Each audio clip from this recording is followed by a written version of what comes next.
Practice set 6.3. Next, third example. 27 m cube minus 216 n cube.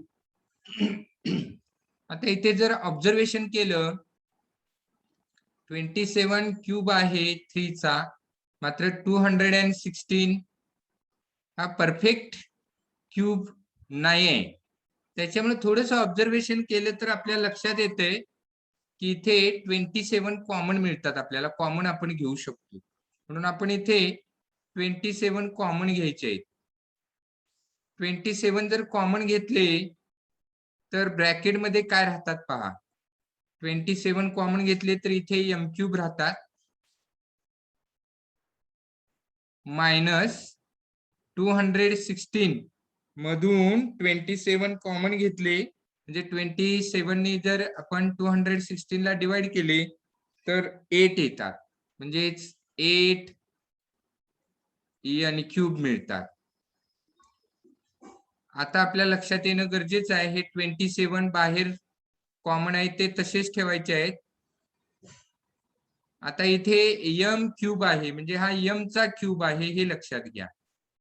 m चा cube आहे, इथे मी bracket ठेवतो, minus हा पहा 2n चा क्यूब आहे, 2n ब्रॅकेट क्यूब लिहितोय मी. म्हणजे आपल्याला इथे जशी पाहिजे होती तशी इथे टर्म मिळालेली आहे. आणि मग आपण इथे पुढचा पार्ट आपण सोडवू शकतो. कसा तर हा 27 आहे ते आहे तसेच ठेवायचे आहेत 27. आणि मग इथे आपण फॅक्टरायझेशनचा a cube minus b cube चा जो फॉर्म्युला पाहिलेला आहे तर त्याच्यानुसार इथे सोडवायचा आहे. तर फर्स्ट ब्रॅकेट मध्ये first term minus second term येणार. पहा, फर्स्ट ब्रॅकेट मध्ये first term minus second term, म्हणजे फर्स्ट टर्म आहे m मायनस सेकंड टर्म आहे 2n. आता सेकंड ब्रॅकेट महत्वाचा आहे पहा. तर याच्यामध्ये स्क्वेअर ऑफ फर्स्ट टर्म घ्यायचा आहे, म्हणजे m चा स्क्वेअर घ्यायचा आहे, m स्क्वेअर. आता इथे मायनस आहे तर इथे प्लस घ्यायचे आहेत. प्रोडक्ट ऑफ टू टर्म्स घ्यायचा आहे, म्हणजे m इंटू 2n घ्यायचे आहेत. इथे m इंटू 2n डायरेक्ट लिहिले तरी चालेल, 2mn होणार, 2mn आणि plus square of second term म्हणजे 2n चा स्क्वेअर म्हणजेच 4n स्क्वेअर. तरी डायरेक्ट असं लिहिलं तरी चालेल. आता आपण नेक्स्ट एक्झाम्पल घेऊ 4. 4 काय आहे पहा, 125 y क्यूब मायनस 1. हा, आता इथे परफेक्ट क्यूबच्या फॉर्म मध्ये इथे लिहायचे, म्हणजे हा 125 हा 5 चा क्यूब आहे आणि इथे y क्यूब आहे, त्यामुळे त्यातले y घ्यायचे, म्हणजे 5y ब्रॅकेट क्यूब मायनस हा 1 चा क्यूब आहे, त्यामुळे लिहिताना आपण 1 ब्रॅकेट क्यूब लिहूया, ब्रॅकेट क्यूब. ओके. हा, आता आपल्याला काय करायचं आहे पहा, नेक्स्ट स्टेप. आता इथे टू टर्म्स इथे आहेत 5y आणि इथे 1 अशा टू टर्म्स आहेत. इथे 5y क्यूब मायनस 1 क्यूब असं आहे, त्यामुळे याचं फॅक्टरायझेशन करण्यासाठी आपल्याला इथे स्टार्टिंगला फर्स्ट ब्रॅकेट मध्ये फर्स्ट टर्म म्हणजे 5y मायनस सेकंड टर्म 1 घ्यायचे आहे. आता सेकंड ब्रॅकेट मध्ये पहा, स्क्वेअर ऑफ फर्स्ट टर्म म्हणजे 5y चा स्क्वेअर 25y स्क्वेअर, इथे मी डायरेक्ट लिहितोय. आता इकडे मायनस आहे फर्स्ट ब्रॅकेट मध्ये, त्यामुळे इथे प्लस घ्यायचा आहे. प्रोडक्ट ऑफ टू टर्म्स म्हणजेच 5y इंटू 1 म्हणजेच 5y येईल, आणि नेक्स्ट प्लस लास्टला आपल्याला इथे स्क्वेअर ऑफ सेकंड टर्म घ्यायचा आहे, म्हणजेच 1 चा स्क्वेअर 1च येणार आहे. तर अशा पद्धतीने इथे आपल्याला याचं फॅक्टरायझेशन मिळेल. तर इथे तुम्ही एक स्टेप पण वाढवू शकता. इथे सेकंड ब्रॅकेट घेतलेला आहे, तिथे फर्स्ट 5y ब्रॅकेट स्क्वेअर घेऊ शकता. इथे 5y इंटू 1 घेऊ शकता आणि इथे 1 चा स्क्वेअर लिहू शकता आणि नेक्स्ट स्टेपला हे सोडवू शकता. ओके, किंवा हे डायरेक्ट असं सोडवलं तरी चालेल. Next example number 5, 8p cube minus 27 upon p cube. आता हे लिहिताना मी असं लिहितोय 8p क्यूब, तर 2p bracket cube minus 3 upon p bracket cube. म्हणजे ज्या फॉर्म मध्ये आपल्याला पाहिजे होतं त्या फॉर्म मध्ये आपण घेतलेलं आहे. आता पहा, याचं आपल्याला फॅक्टर्स पाडताना आपण इथे फर्स्ट ब्रॅकेट मध्ये first term minus second term घ्यायची आहे. आता सेकंड ब्रॅकेट मध्ये स्क्वेअर ऑफ फर्स्ट टर्म घ्यायची आहे. मी आता जरा इथे थोडं किचकट होत असेल तर आपण असं डिटेल घेऊ शकतो. तर इथे आपण थोडं डिटेल घेऊ. हा इथे ब्रॅकेट यूज करतो पहा. फर्स्ट टर्म 2p आहे, त्याचा स्क्वेअर. आता इथे प्लस येणार आहे. First term into second term घ्यायची आहे. फर्स्ट टर्म आहे 2p इंटू सेकंड टर्म आहे 3 अपॉन p. ओके, आणि नेक्स्ट पहा plus square of second term म्हणजेच 3 अपॉन p ब्रॅकेट स्क्वेअर होणार. आणि हा कंप्लीट इथे ब्रॅकेट केलेला आहे. आता याला सिम्प्लिफाय करायचं आहे.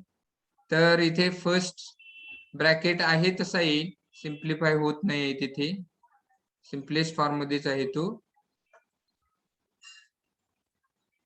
फर्स्ट ब्रॅकेट, सेकंड ब्रॅकेट पहा 2p चा स्क्वेअर 4p स्क्वेअर प्लस, आता इथे p आणि p कॅन्सल होणार आहेत.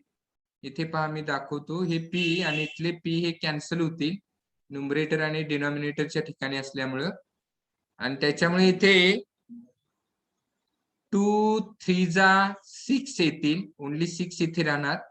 प्लस इथे पहा 3 अपॉन p चा स्क्वेअर आहे, square of numerator 9 upon square of denominator p square होणार, आणि इथे ब्रॅकेट कंप्लीट करायचा आहे.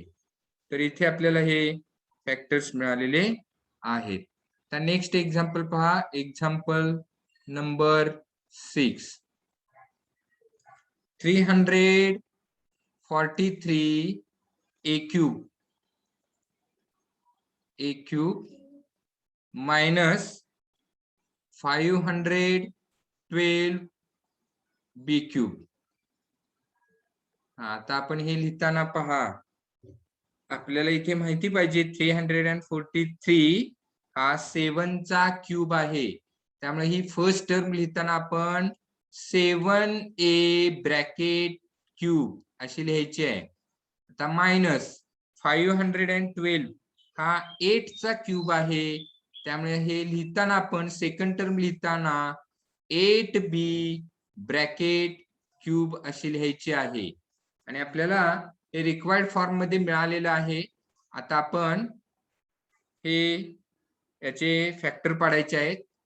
फर्स्ट ब्रॅकेट मध्ये काय येणार, तर या दोन्ही टर्म इथे मायनस साइन घेऊन घ्यायचे आहेत. 7a minus 8b. आता सेकंड ब्रॅकेट मध्ये पहा, सेकंड ब्रॅकेट मध्ये स्क्वेअर ऑफ फर्स्ट टर्म म्हणजे 7a bracket square minus first bracket मध्ये असल्यामुळे इथे प्लस येणार. First term into second term, first term into second term and plus square of second term, square of second term, आणि इथे bracket complete केला. आता हे सिम्प्लिफाय करायचं आहे पहा. फर्स्ट ब्रॅकेट आहे तसा घ्यायचा आहे 7a मायनस 8b.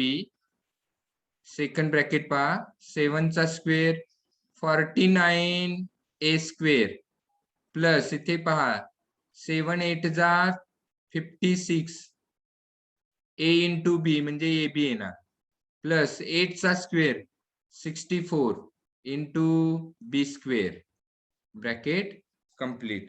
तर इथे आपल्याला हे असे फॅक्टर्स मिळालेले आहेत. ओके.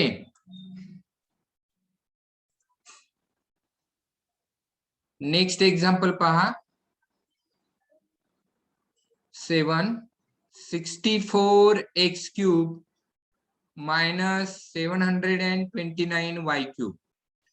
आता इथे पहा फर्स्ट टर्म लिहिताना कशी लिहायची आपल्याला 64 हा 4 चा क्यूब आहे त्यामुळे फर्स्ट टर्म लिहिताना 4x ब्रॅकेट क्यूब लिहायचा आहे मायनस 729 हा 9 चा क्यूब आहे त्यामुळे सेकंड टर्म लिहिताना 9y क्यूब असं लिहायचं आहे.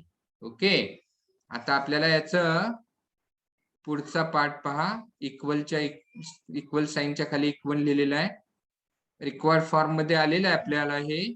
आता इथे फर्स्ट ब्रॅकेट मध्ये first term minus second term second bracket मध्ये square of first term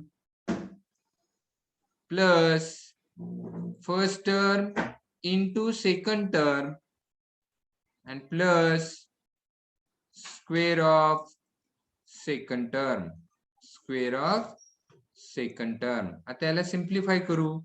first bracket आहे तसा लिहायचा आहे सेकंड ब्रॅकेट पहा सिम्प्लिफाय करू 4x ब्रॅकेट स्क्वेअर आहे 4 चा स्क्वेअर 16 आणि x चा x स्क्वेअर.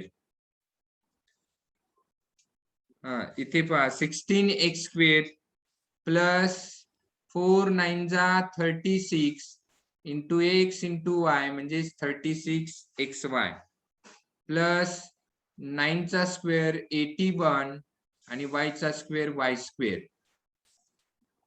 तर इथे आपल्याला मिळालेले आहेत फॅक्टर्स. ओके. नेक्स्ट एक्झाम्पल पहा example number 8 16a cube minus 128 upon b cube असा आहे. तर इथे ऑब्झर्वेशन केलं तर 16 आहे काय परफेक्ट क्यूब नाही आहे किंवा 128 सुद्धा. त्यामुळे इथे कॉमन काय मिळतात हे आपल्याला बघायचं आहे.